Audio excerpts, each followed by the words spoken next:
authoritarian Philippines, clickbait, pillars of democracy. Both the gatekeepers and the keepers of the truth are journalists. And the very first line of defense when a democracy is under attack are your journalists.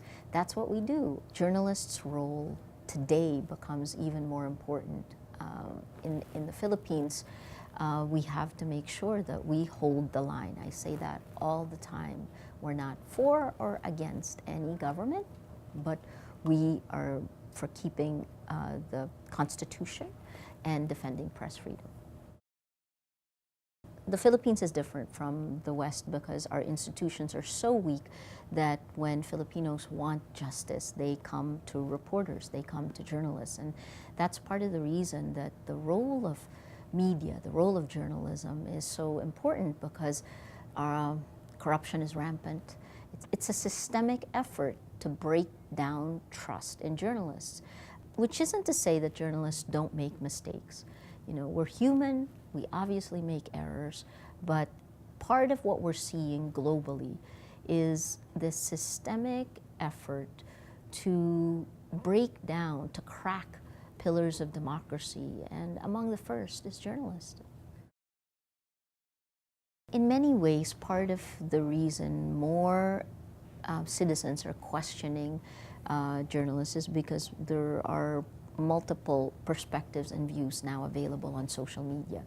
So the first question I would have is, what's the behavior of the news group? Do they follow standards and ethics? It's trying to fight the echo chambers that are forming on social media.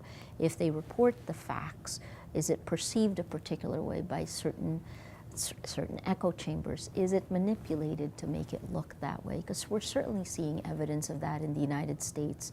One of the things that also didn't help so much is the digital age brought about behavior from news groups that encouraged clickbait.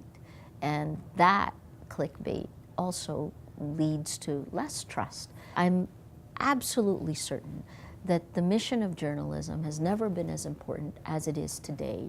How we carry it out daily in action. What form does it take? What distribution? How will we connect communities? These are what we're working out now. Journalists are the first line of defense. Journalists, our role has always been to give you the facts, to tell you why certain things are happening, to give you different interpretations of it. It's a different time now.